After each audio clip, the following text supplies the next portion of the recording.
Fala galera, bom dia. Mais um papo de carro com o João na parada. Enfim, acho que hoje vale a pena a gente tocar em alguns tópicos e pontos, né? Falando sobre um pouco das considerações e resumo do Mister Olímpia 2016. E tem muita coisa que acho que vale a pena comentar e ressaltar em cima disso. Enfim, tivemos aí a volta, o retorno de Kevin, que ficou na cabeça de muita gente. Para algumas pessoas, uma coisa boa, para outros, enfim, uma coisa ruim no sentido de não ver o velho Kevin Levrone, né, no palco. Apesar de velho Kevin Levrone, mas não o Kevin que a galera esperava ver. Então, alguns ficaram muito decepcionados em relação a isso. O contrário da minha posição, que eu fiquei muito feliz de ver o retorno de um cara que trata o esporte de uma maneira muito emotiva. Isso que me deixou contente em relação à sua volta. Vamos falar do shape do Levrone. 52 anos, 13 anos parado, 5 meses e meio de treino basicamente para a volta do Mister Olímpia. Com certeza tem gente que vai admirar isso e tem gente que vai falar, bem feito, se fudeu. Porém, eu acredito que isso deve ser um recalque muito grande, porque pouquíssimos atletas da atualidade, eu acho que nenhum atleta da atualidade teria a capacidade de cumprir tal façanha, realizar tal façanha no caso. E se tratando de uma meta, porque, tudo bem? Porque ele botou na cabeça, ele confiou nele e ele foi até o fim. Dentro disso teve algumas complicações que hoje em dia a galera que é mais fã já conhece, porque já está na internet.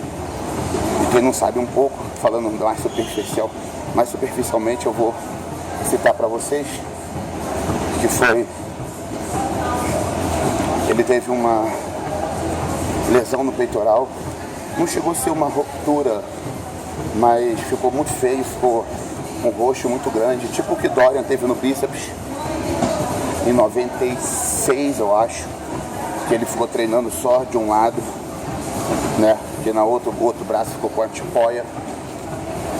E o Levrone teve isso em maio, fazendo supino com 80 de cada lado. Muita gente pode colocar da seguinte maneira, o cara é um imbecil, sei lá, porra, vai querer voltar a fazer o que fazia antes, se fudeu, porque tem muito disso, né? Isso eu não digo nem a nível de Brasil, isso pode ser a nível de mundo. Porém aqui acontece mais, porque aqui é um lugar muito mais recheado de pessoas recalcadas, né? Então isso faz com que as pessoas tenham certas opiniões imbecis. Mas mais uma vez eu fiquei louco com essa atitude, não dele ter se machucado, e sim dele ter feito e continuar fazendo, independente do que quer que seja, porque ele tinha uma meta, ele tinha um compromisso. E ele não parou por conta disso. Então o Levrone, ele demonstrou ali tudo que eu falo pra vocês em todos esses vídeos, em todos esses anos de bodybuilder, que eu tento mostrar para as pessoas o lado da essência do esporte. E ele é a essência do esporte, porque de repente nem todos iriam seguir em frente, no caso dele, assim como foi o Eduardo em 2013, que rompeu o tríceps 2 semanas antes do Olímpia, ficou sem treinar o braço e o peitoral, com a maioria dos movimentos de padrão e só fazendo adução, né, voador para peitoral e muito pouco exercício de costas também por conta da extensão, né? Então ele ficou muito limitado. E tríceps nem pensar. Ou seja, ele ficou sem treinar lesionado, foi e ficou, se não me engano, em terceiro lugar, eu acho que foi. Né? Entrou numa condição física muito boa e ele escondeu isso da mídia por conta da própria mídia. Por que da própria mídia? Porque assim, vocês podem ver que todo vídeo sempre tem elogios, tem críticas, mas também tem o lado do que eu sempre falo aqui, né? Vira e mexe aparece um ou outro aí que eu vou lá, excluo e tá tudo certo. Pra tentar botar pra baixo, tentar denegrir, tentar desmotivar, tentar falar coisas ruins. Então ele resolveu esconder isso para ele manter o foco, manter o ritmo, assim como o Levrone também, acredito, né? Porque, ainda mais no caso dele, muita gente duvidando da sua volta. Se ele fala que tá machucado, então aí o pessoal ia cair, porra, cair matando em cima dele. Por isso que eu entendi muito bem essa situação. E não só o peito, o joelho também, que impossibilitou ele de agachar. Ele vinha fazendo uma reposição terapêutica com injeções no joelho para ele poder voltar a ter uma mobilidade a nível de treinamento, né? Então ele voltou a trabalhar um pouco de agachamento, meio agachamento, com 8 semanas para o Olímpia. Então assim, devido a tudo isso, vocês viram a condição física que ele chegou? Porque quando eu falo de condição física, eu falo de condicionamento de pele, textura de musculatura, tamanho, né? Será que qualquer um seria capaz de fazer isso? Eu acho muito difícil. Com 52 anos, e todo mundo sabe que a partir dos 30, ali 35, o nível de testosterona ela cai muito, né? Então isso possibilita o cara ter um anabolismo mais natural, por mais que todo mundo use alguma coisa, mas sempre vai estar atrás, sempre vai estar. E fora o fator idade a nível de coração, né? Então a sobrecarga de hormônio ela tem que ser muito, muito bem monitorada, porque senão o cara tem um piripaque tchau, né? Porque ele não tem 30 nem 25, ele tem 52, é um coroa, né? Então fica aquela situação assim. E aí, honrou ou não honrou? Pra mim honrou muito, né? Apesar de eu ter lido alguns comentários pelo Face e ter ficado muito triste com alguns comentários de recalcados que não tem nenhum tipo de demonstração de atitude, né? Nunca tiveram. E hoje em dia ficam do sofá criticando aqueles que estão tentando. Assim como aqui vem alguns falar, que não sei o que, não sei o que. Então, eu sei que esses caras nunca vão ser nada, não são nada, né? Mas eles sempre vão estar aqui. Só que eu gosto quando eles vêm aqui, porque me motiva, né? Me motiva a seguir em frente e tacar na cara deles. Porque é na cara deles que eu taco. E vocês é a motivação. Para eles é um tapa na cara, né? Então, essa que é a questão. Porque, independente de qualquer coisa, eu vou estar sempre aqui, mostrando para eles que eu não vim de bobeira, eu não tô à toa, né? Então eles podem falar o que quiser, porque eu sei que são sempre os mesmos, né? Então, é indiferente isso aí. Ou mesmo, né? Que a gente não sabe até onde vai a imbecilidade do cara. Mas, enfim, o papo não é esse hoje. Nem vale a pena dar crédito a essa merda. Porém,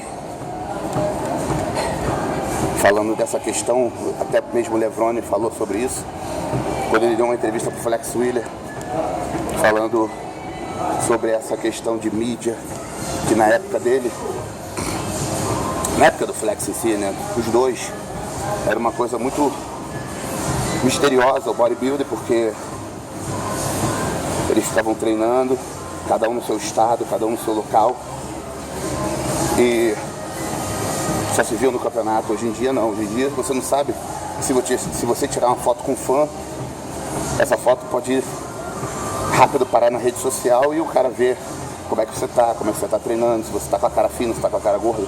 Então são coisas que, né, enfim, hoje em dia tem que ter muito mais cuidado. Apesar de que se você se excluir da mídia, você acaba virando nada, né? E hoje em dia o que conta é a mídia, né?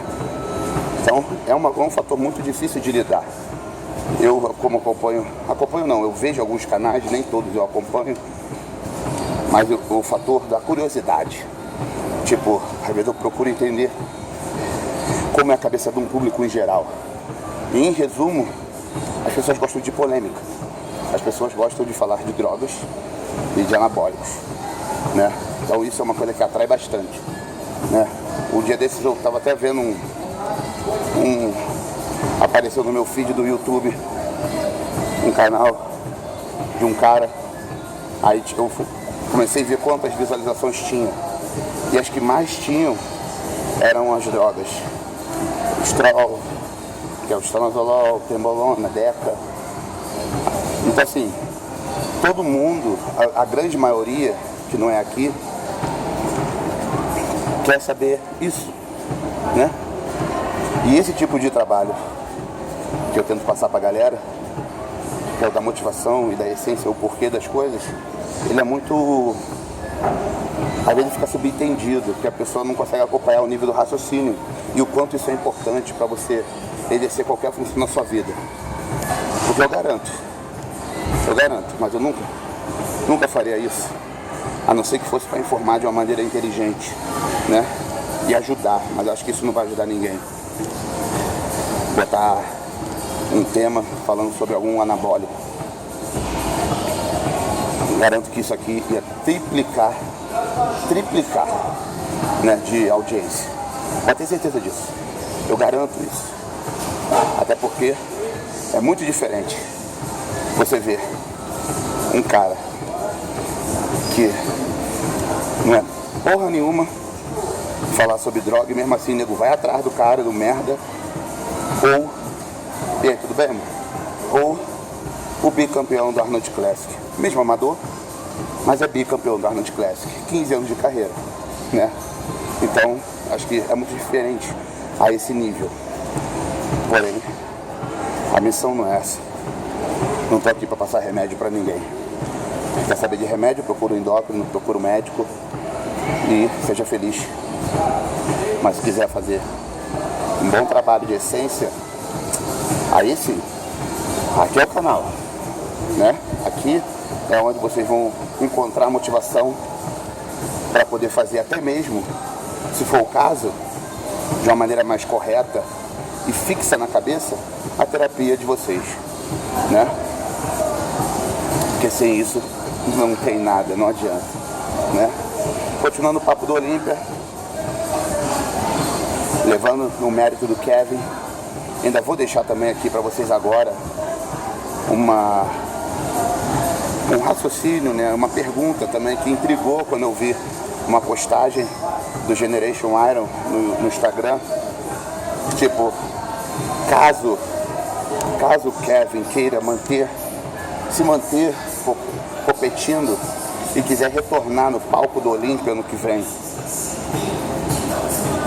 qual medida deveria ser tomada? Isso não sou o que estou falando, eu estou aqui dividindo com vocês o raciocínio.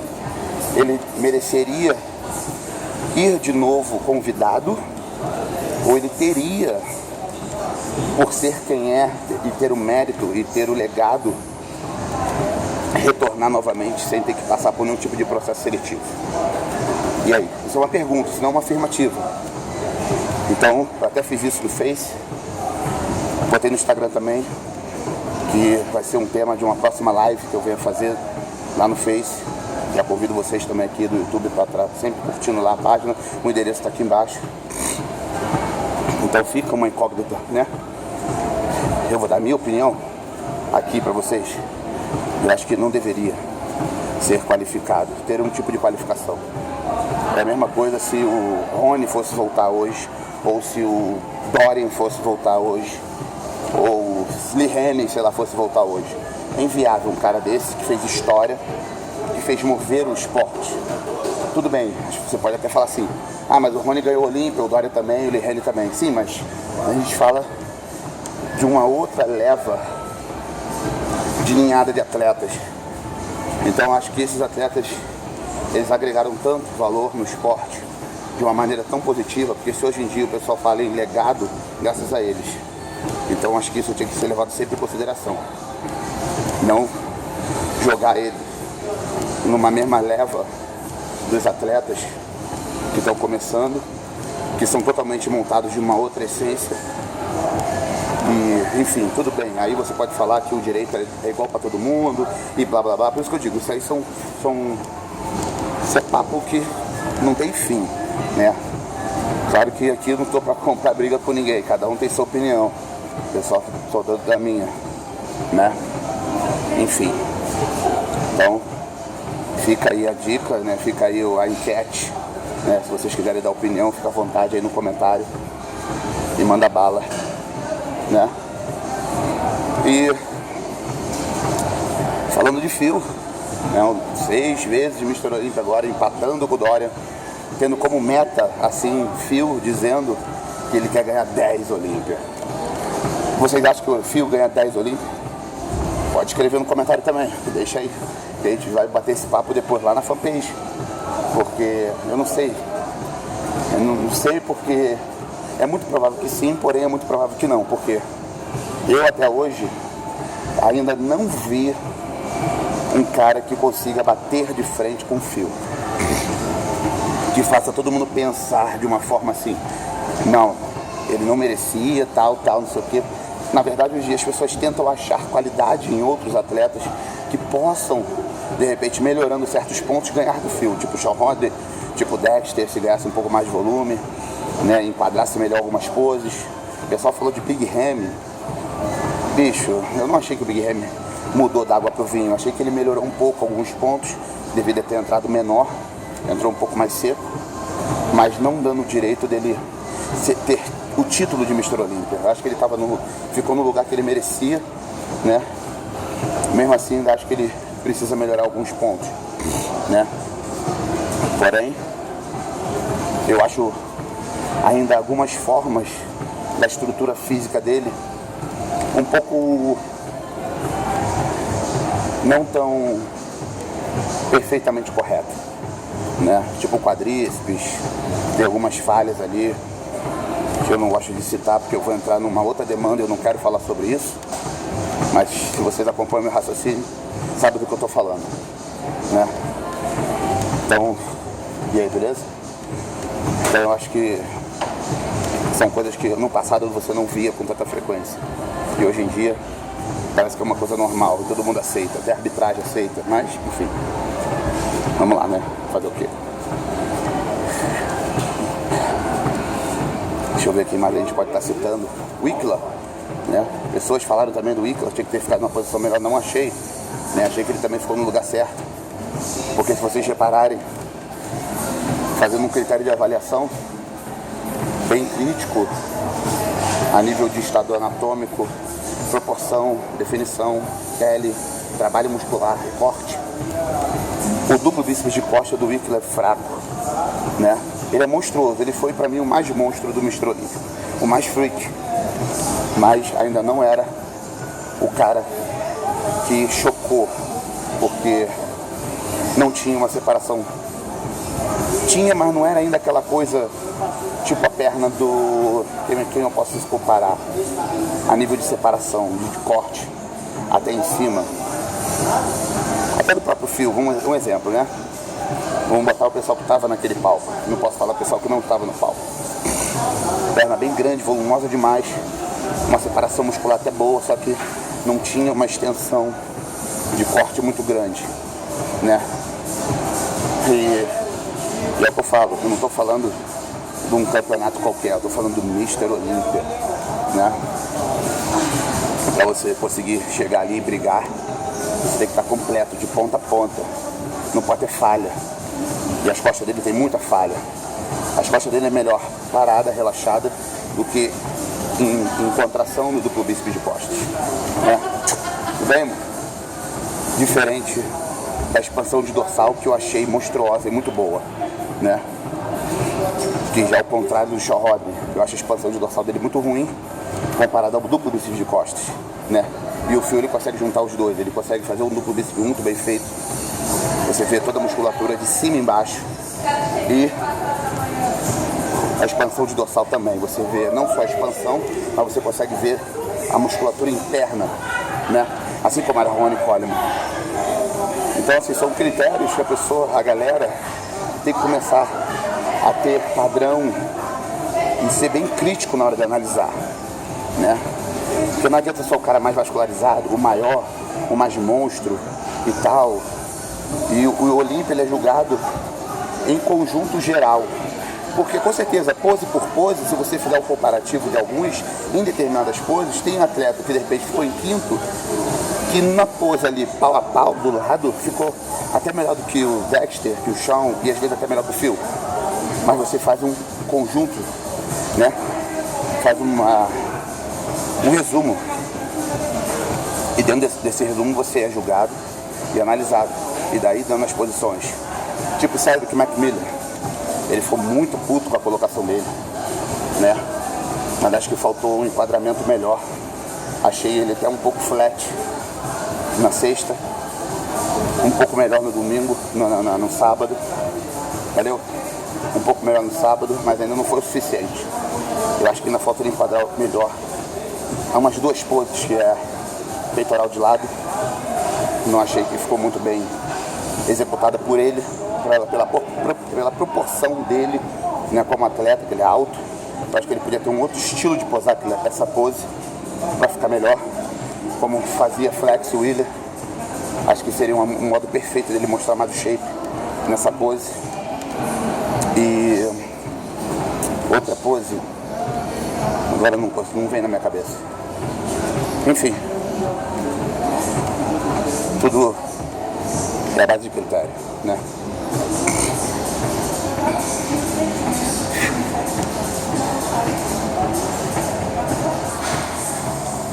Vocês viram que rolou um cortezinho aqui no vídeo. Eu tive que sair da esteira para poder ir ao banheiro, porque esse diurético, esse pré-pontos da Dark Side, vocês não tem ideia não. Vocês não tem ideia. Você que está em dieta, ou então até está fazendo, hoje em dia como o pessoal fala do bulking, né? Fazendo uma fase mais de ganho de massa. É muito bom você usar para você estar tirando esse excesso de subcutâneo, né? Porque claro que em off você tem uma gestão de sódio muito grande, né? E ele ajuda bastante. Ontem, como foi meu dia livre, hoje é segunda, né? Fiz um consumo altíssimo de sódio. Então eu sempre abro a semana tomando ele. Faço cardio para ajudar a questão metabólica e ele para ajudar no nível de retenção. Então isso me deixa na condição física bem padrão e continuando me mantendo cheio também ao mesmo tempo. Então, não perde tempo não, neguinho. Quem puder, corre atrás, pega, porque é perfeito. E são 90 cápsulas, é uma cápsula ao dia, então são 3 meses de uso. 3 meses, brother. Sacou? Dá até pra rachar com um amigo. De repente pra tomar na reta final ali, 15 dias pro campeonato, 10 dias. Porra, na última semana então é essencial pra fazer a compensação de água, sódio, carboidrato. Vim com ele até o último ou penúltimo dia. Perfeito. Perfeito mesmo, né? Muito bom. Olha que eu já usei vários, né? Expel, entre outros. Mas nada se compara. Nada se compara. É difícil ver um produto bom assim em mercado que não seja uma química, né? Não é igual você tomar um diurético de farmácia, como a grande maioria dos bodybuilders faz, né? Que você vai ter, sim, uma retirada muito grande de água, porém sem... até porque por estar em dieta, você vai ter uma retirada de nutrientes muito grande. Isso é prejudicial, porque a intenção é você só mexer na água extracelular, não intra. E é muito difícil você ter esse tipo de sensibilidade tomando um diurético, remédio, né? É igual essas fórmulas aí que essa mulher gorda toma. Tem T3, T4, subtramina, diurético. Tem uma porrada de merda, que aí a mulher esvazia e enche igual um balão. Ela perde 20 e ganha 30 depois. Todo mundo aqui já deve ter conhecido alguém assim, todo mundo, né? Então, enfim, é um erro.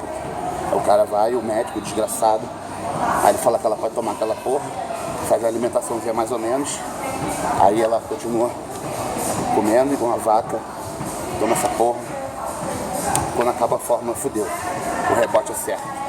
Aí ela ganha gordura que ela nem tinha, né?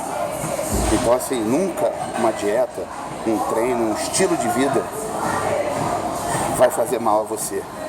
Então, se liga, né? Se liga nessa. Pra você não se arrepender pra vida toda, ok? Falando agora pra vida toda, que é a minha vida, né? Bodybuilder, lifestyle, não adianta. Seguindo agora essa fase de off. Tô mantendo 100 quilos, mas muito bem controladinho. Tentando sempre estar analisando e vendo o shape para não acumular gordura onde eu não quero, onde seja difícil depois de eu tirar, quando eu entrar na fase de pré-contas. Provavelmente eu vou entrar em pré em dezembro, visando o Arnold em abril, em São Paulo. Então já quero iniciar o pré pronto, né? Porque eu quero apresentar o melhor shape de toda a minha vida ano que vem. Eu vou fazer de tudo pra isso, pode acreditar. Então é isso, mais um dia, papo de cardio, o Rolantinho na parada, sempre na real, sempre, e sempre ao Deniguinho. Estilo Lefrone, bum.